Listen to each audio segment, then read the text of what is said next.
최근 카이스트에서도 2025 이노베이트 코리아가 개최되었었는데요. 오징어 게임에 나오는 다양한 동작들을 그럴싸하게 수행했고요. 춤을 추는 강아지 로봇의 시연도 볼 수 있었어요. 이 시대에 있어서 AI와 로봇의 중요성을 시사하는 증거라고 생각이 들더라고요. 정말 미래엔 어떤 직업을 가져야 살아남을 수 있는 걸까요?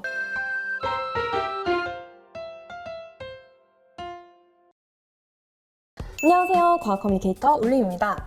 초등학교, 중학교, 고등학교 이렇게 학교들의 강연을 가게 되면 한 번씩 제가 꼭 물어보는 질문이 있어요. 바로 나중에 커서 뭐가 되고 싶어요? 라고 물어보는데요. 과학자나 유튜버요 이렇게 얘기하는 친구들도 물론 있지만 한편으론 AI 기술이 계속 발전하고 일자리가 AI에 의해서 대체가 될 것 같은데 그러면 과연 어떤 일을 하면 좋을까요? 라고 반대로 다시 저한테 물어보시는 학생분들도 많더라고요. 정말 미래엔 어떤 직업을 가져야 살아남을 수 있는 걸까요? 요즘 챗GPT 다들 사용하시죠? 과제를 그리고 생활 속에 궁금한 것까지도 물어보는 심심이나 개인 비서 용도로도 많이들 사용하실 텐데요. 2016년 이세돌 구단과 알파고의 대결 당시만 하더라도 인공지능이 이렇게까지 실제 생활에 깊게 들어올 것이라고는 생각하기는 어려웠을 것 같아요. 그런데 어느 순간 챗GPT를 비롯한 생성형 AI들은 우리 삶에 아주 깊이 들어와 있죠. 그림을 그리고 보고서를 만들고 PPT를 제작하고 음악을 만드는 등 단순히 지시만 따르는 게 아니라 창의력에 관련된 부분까지도 AI는 사람만큼의 능력을 이미 보여주고 있는데요. 정말 AI는 이미 우리 생활에 아주 깊이 영향을 주고 있는 것 같아요. 작년에 제가 한국과학기술정보연구원에서 2024 대국민 슈퍼컴퓨터 홍보 아이디어 공모전이 개최돼서 심사위원으로 참여한 적이 있어요. 그 공모전에서는 챗GPT나 생성형 AI들을 마음껏 활용해서 다양한 창작물들을 만들고 출품하는 식으로 진행이 되었었는데요. 심사를 하던 와중에 정말 재미있던 소설이 있었어요. 근데 그 소설이 AI가 모두 작성해준 소설이라는 것에 무척 놀랐던 기억이 있습니다. 최근 카이스트에서도 2025 이노베이트 코리아가 개최되었었는데요. G드래곤 권지용 교수님, 이정재 배우님 같은 세계적인 스타분들도 자리해주셨던 굉장히 큰 행사였고 현 시대 기술과 과학의 최전선에서 연구에 매진하고 계신 교수님들과 기업가분들도 많이 오셔서 생생한 그분들의 견해를 들어볼 수 있었어요. 특히 기술과 관련된 행사이다 보니 가장 크게 강조점을 두었던 두 가지 주제가 있었는데요. 바로 로봇과 엔터테크였어요. 행사 중 꽤 많은 비중을 두고 다양한 AI 기술을 활용한 로봇들의 시연이 나오더라고요. 이정재 배우님의 토크 직전에 카이스트 로봇 동아리에서 오징어 게임을 오마주해서 만든 로봇은 오징어 게임에 나오는 다양한 동작들을 그럴싸하게 수행했고요. 팔을 움직이는 춤 동작을 똑같이 따라하기도 하더라고요. 인류를 위한 다양한 기술들을 개발하신 교수님들과의 대담에서는 보행이 어려운 이들을 대상으로 한 보행을 가능하게 하는 로봇의 시연을 볼 수도 있었고요. 권지용 G드래곤 교수님의 대담 자리에서는 유행했던 곡들에 맞춰서 춤을 추는 강아지 로봇의 시연도 볼 수 있었어요.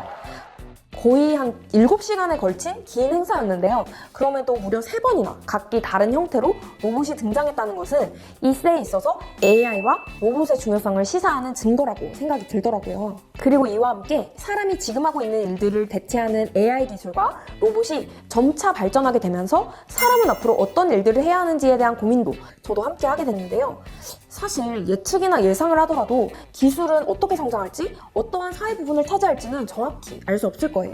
AI가 처음 나왔을 때만 하더라도 심지어 알파고와의 대국을 볼 때까지만 하더라도 앞으로 이러한 기술이 계속 발전하면 사람들이 하고 있는 단순한 노동이 대체가 되고 창의력이 필요한 글쓰기나 그림 그리기, 음악 작곡 같은 부분은 아직은 대체할 수 없을 거다라고들 했는데 오히려 지금 보면 AI가 인간의 영역을 가장 잘 흉내내는 것이 창의력이 필요한 부분이 아닌가 생각이 들어요. 챗GPT랑 대화하다 보면 가끔은 사람들 사이에서 사용하는 대화법을 좀 기가 막히게 흉내내는 게 느껴지기도 하고요.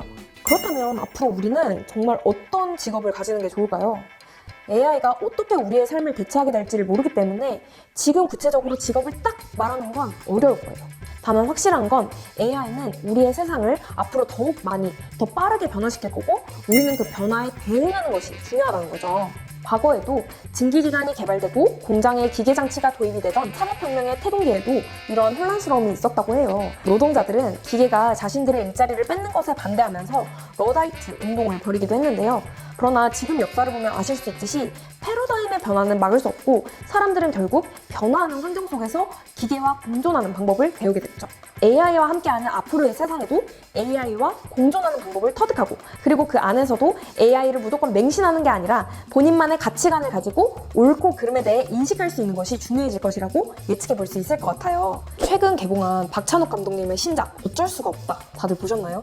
그 영화를 보면 이병헌 님이 맡으신 역할이 제지 공장에서 꽤 오랜 시간 동안 아주 열심히 일하셨던 일종의 노동자이신데요. 사실 시대가 변화함에 따라 여러분들도 그러시겠지만 종이를 점점 사용하지 않게 되잖아요. 그래서 영화에서도 이 제지 공장에서 굉장히 오랫동안 일하셨던 이병헌 님이 일자리를 잃게 됩니다. 어떻게 보면 참 어쩔 수가 없죠. 세상은 계속 변화하고 그 변화하는 거에 맞춰 나가는 게 사실 사람인데, 그에 있어서 AI 시대에서도 여러분들은 어쩔 수 없이 이 변화하는 세상에서 과연 어떠한 모습으로 살아나가면 좋을지를 같이 고민해 보시면 좋겠습니다. 변화에는 유연하되 무작정 맹신하지 않는 것, 그것이 급변하는 4차 산업혁명 시대 속에서 AI에게 대체되지 않기 위해서 우리가 가질 수 있는 자세가 아닐까 생각을 해봅니다. 과학과 기술이 지배하는 세상에서 잘 살아남는 방법, 그리고 한 개인으로서 과학적으로 잘 사는 방법, 앞으로도 울림과학에서 재미있게 전달 드려볼게요. 지금까지 과학의 울림을 전달하는 과학 커뮤니케이터 울림이었습니다.